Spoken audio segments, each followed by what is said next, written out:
வணக்கம். உங்க பிசினஸ் அடுத்த கட்டத்துக்கு கொண்டு போகணும்னா முதல்ல உங்க கஸ்டமர்ஸ சரியா புரிஞ்சுக்கணும் இல்லையா? வாங்க அதுக்கு ஒரு சரியான ப்ளூ பிரிண்ட் எப்படி உருவாக்குறதுன்னு ஸ்டெப் பை ஸ்டெப்பா பார்க்கலாம். நீங்க பண்ற மார்க்கெட்டிங் முயற்சிகள் எல்லாமே வீணா போற மாதிரி ஒரு ஃபீலிங் இருக்கா? எவ்வளவுதான் கத்துனாலும் அது யாருக்கு போய் சேரணுமோ அவங்களுக்கு போறது இல்லையா? கவலையே படாதீங்க. இது உங்களுக்கு மட்டும் வர பிரச்சனை இல்ல. ஆனா இதுக்கு ஒரு சூப்பரான தீர்வு இருக்கு. மார்க்கெட்டிங்ல ஒரு பிரபலமான பழமொழி இருக்கு. நீங்க எல்லார்கிட்டயும் விற்க முயற்சி பண்ணா கடைசியில யாருக்குமே விற்க முடியாது. ஏன் தெரியுமா? உங்க மெசேஜ் ரொம்ப பொதுவா இருக்கும். யாருக்குமே அது தங்களுக்குன்னு தோணாது. அதனால நாம சரியான ஆள்கிட்ட எப்படி பேசணும்னு தான் இப்போ பார்க்க போறோம். இனிமேலும் சத்தமா கத்துறதுல பிரயோஜனம் இல்ல. அதுக்கு பதிலா யார்கிட்ட பேசணும்னு கரெக்டா கண்டுபிடிக்கிறது தான் ஸ்மார்ட்டான வழி. சிம்பிளா சொல்லணும்னா, ஒரு மெகாஃபோன்ல கத்துறத விட்டுட்டு கரெக்டான நபருக்கு ஃபோன் பண்ணி பேசுற மாதிரி தான். இதுதான் உங்க மார்க்கெட்டிங்கோட சீக்ரெட்டே. சரி, இன்னைக்கு நம்மளோட பயணத்துல 4 முக்கியமான விஷயங்களை பார்க்க போறோம். முதல்ல, எல்லோருங்கிற வலையில இருந்து எப்படி தப்பிக்கிறது. 2வது, நம்ம கஸ்டமர்ஸ் யார், எங்க இருக்காங்கன்னு ஒரு ப்ளூ பிரிண்ட் போடுவோம். 3வது, அவங்க மனசுக்குள்ள என்ன இருக்குன்னு ஆழமா பார்ப்போம். கடைசியா, இதையெல்லாம் வச்சு எப்படி லாபம் பார்க்கறதுன்னு தெரிஞ்சுக்கலாம். ஓகே, வாங்க முதல் பகுதிக்குள்ள போலாம். ஒரு தெளிவான டார்கெட் இல்லாம இருக்கிறது எப்படி உங்க நேரத்தையும் பணத்தையும் விளம்பர செலவையும் வீணடிக்கிறதுன்னு இப்போ பார்க்கலாம். இது நிறைய பேர் மாட்டிக்கிற ஒரு வலை தான். ஆனா இதுல இருந்து ஈஸியா வெளியே வந்துடலாம். இந்த வலையிலிருந்து தப்பிக்கிறதுக்கு நமக்கு ஒரு சூப்பரான டூல் இருக்கு. அதுதான் கஸ்டமர் செக்மெண்டேஷன். அப்படின்னா என்னன்னா, உங்க எல்லா கஸ்டமர்ஸையும் ஒரே மாதிரி பார்க்காம அவங்கள சின்ன சின்ன குழுக்களா பிரிக்கிறது.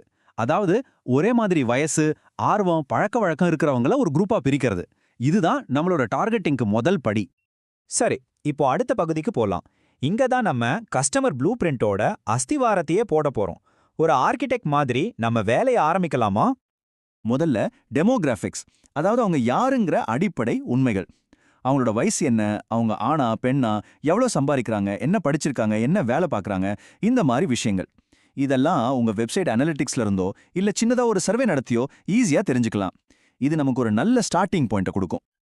அடுத்து ஜியோகிராஃபிக்ஸ், அதாவது அவங்க எங்க இருக்கிறாங்க. இது ரொம்ப முக்கியம். யோசிச்சு பாருங்க, நீங்க ஸ்வெட்டர் விக்கிறீங்கன்னா சென்னையில மார்க்கெட் பண்றதை விட டெல்லியில பண்ணா நல்லா போகும் இல்லையா? அதே மாதிரி அவங்க சிட்டில இருக்காங்களா இல்ல கிராமத்துல இருக்காங்கங்கிறது கூட அவங்க தேவைகளை மாத்தும்.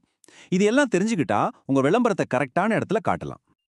இதுவரைக்கும் நாம பார்த்தது எல்லாமே வெளிப்படையான விஷயங்கள் தான். இப்போதான் நாம இன்னும் ஆழமா போக போறோம். அவங்களோட மனசுக்குள்ள என்ன ஓடுதுன்னு பார்க்க போறோம். இதுதான் ரொம்ப இன்ட்ரெஸ்டிங்கான பார்ட். நம்ம கஸ்டமர்ஸை உண்மையிலேயே எது வாங்க வைக்குதுன்னு இங்க தான் கண்டுபிடிக்க போறோம். பாருங்க, டெமோகிராஃபிக்ஸ்ங்கிறது அவங்க யாரு, எங்க இருக்காங்கன்னு சொல்ற வெறும் உண்மைகள். ஆனா சைக்கோகிராஃபிக்ஸ் அவங்க ஏன் ஒரு விஷயத்த வாங்குறாங்கன்னு சொல்லுது. அவங்களோட உந்துதல்கள், அவங்களோட மதிப்புகளை பத்தி பேசுது. இந்த ரெண்டுக்கும் உள்ள வித்தியாசத்தை புரிஞ்சுக்கிறது ரொம்ப முக்கியம். இதுதான் அவங்களோட ஒரு டீப் கனெக்ஷன் ஏற்படுத்த உதவும். அவங்களுக்கு எதுலலாம் ஆர்வம் இருக்கு? அவங்களோட லைஃப் ஸ்டைல் எப்படி? அவங்க ஃபிட்னஸ் பத்தி ரொம்ப யோசிப்பாங்களா? இல்ல டிராவல் பண்ண பிடிக்குமா? ஒரு பொருள் வாங்கும்போது குவாலிட்டிக்கு முக்கியத்துவம் கொடுப்பாங்களா? விலைக்கு கொடுப்பாங்களா? இல்ல வசதிக்கு கொடுப்பாங்களா? இந்த மாதிரி விஷயங்கள் தான் அவங்க மனசை புரிஞ்சுக்க உதவும். இதை தெரிஞ்சுக்கிட்டா அது ஒரு பெரிய கேம் சேஞ்சரா இருக்கும். அடுத்து அவங்களோட நடத்தை, அதாவது அவங்க எப்படி நடந்துக்கிறாங்கன்னு பார்க்கறது. இது வெறும் ஊகம் இல்ல, உண்மையான டேட்டா. அவங்க எவ்வளோ நாளைக்கு ஒரு தடவை நம்ம கிட்ட வாங்குறாங்க, நம்ம பிராண்டை விட்டு வேற பிராண்டுக்கு மாறுவாங்களா, ஆன்லைன்ல அதிகமா ஷாப்பிங் பண்றாங்களா இல்ல நேர்ல கடைக்கு போவாங்களா, இந்த மாதிரி அவங்களோட உண்மையான செயல்களை வச்சு அவங்களோட பழக்க வழக்கங்களை புரிஞ்சுக்கலாம்.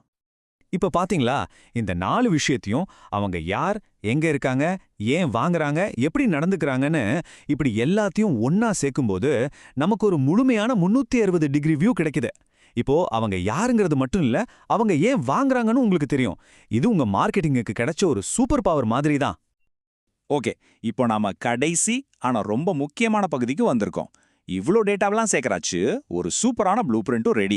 இதை வச்சு என்ன பண்றது, எப்படி இதையெல்லாம் லாபமா மாத்துறது, வாங்க பார்க்கலாம்.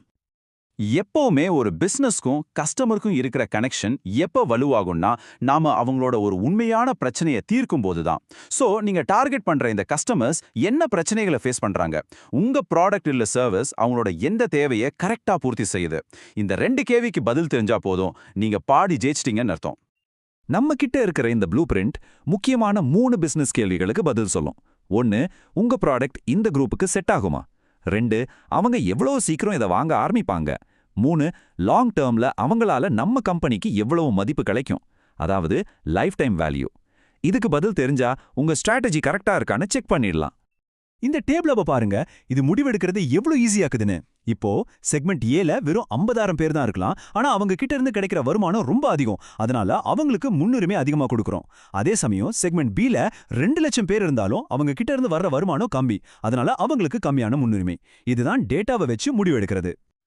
இந்த எல்டிவி, அதாவது லைஃப் டைம் வேல்யூ, இது ரொம்ப ரொம்ப முக்கியமான ஒரு நம்பர். இது ஒரு கஸ்டமர் ஒரு தடவை வாங்குறத மட்டும் கணக்கில் எடுக்காது. அவங்க கஸ்டமரா இருக்கிற வரைக்கும் மொத்தமா எவ்வளவு செலவு பண்ணுவாங்கன்னு சொல்லும். ஏன்னா ஒரு புது கஸ்டமரை கொண்டு வரதை விட ஒரு பழைய கஸ்டமரை தக்க வைக்கிறது தான் எப்பவுமே லாபம் அதிகம். எல்டிவி அந்த லாபத்தை தான் நமக்கு காட்டுது. ஓகே, இப்போ உங்க கஸ்டமர் யாரு, அவங்க ஏன் வாங்குறாங்கன்னு உங்களுக்கு நல்லாமே தெரியும். அப்போ அடுத்த ஸ்டெப் என்ன? அவங்க கிட்ட பேச ஆரம்பிக்கிறது தான். ஆனா எப்படி பேசணும்? எந்த மாதிரி டோன்ல பேசணும்? ரொம்ப ஃபார்மலா இல்ல கேஷுவலா? அவங்க எந்த மீடியாவை அதிகம் யூஸ் பண்றாங்க? இன்ஸ்டாகிராம்லயா இல்ல ஃபேஸ்புக்லயா? அவங்க எங்க இருக்காங்களோ அங்க அவங்களுக்கு புரியுற மாதிரி பேசுறது தான் கனெக்ஷனை உருவாக்கும். சோ சுருக்கமா சொல்லணும்னா, இந்த முழுமையான ப்ளூ பிரிண்ட் உங்க மார்க்கெட்டிங்க ஒரு கெஸ்ஸிங் கேம்ல இருந்து ஒரு சயின்ஸா மாத்துது. இனிமே குருட்டாம்போக்ல எதுவும் பண்ண தேவையில்லை. உங்களுக்கு தெளிவு கிடைக்கும், கவனம் கிடைக்கும், அதை விட முக்கியமா நல்ல ரிசல்ட்ஸ் கிடைக்கும். சரி, நான் இந்த ஒரு முக்கியமான கேள்வியோட இந்த பகுதியை முடிக்கிறேன். உங்க பிசினஸ்ல எந்த கஸ்டமர் செக்மெண்ட் உங்க ப்ராடக்ட்டை சீக்கிரமா ஏத்துப்பாங்க, அதே சமயம் லாங் டேர்ம்ல நல்ல வளர்ச்சியும் கொடுப்பாங்க? இதை பத்தி யோசிங்க. உங்க அடுத்த பெரிய வெற்றிக்கான வழி இதுல தான் இருக்கலாம். இந்த விளக்கங்கள் உங்க பதிலை கண்டுபிடிக்க உதவும்னு நம்புறேன்.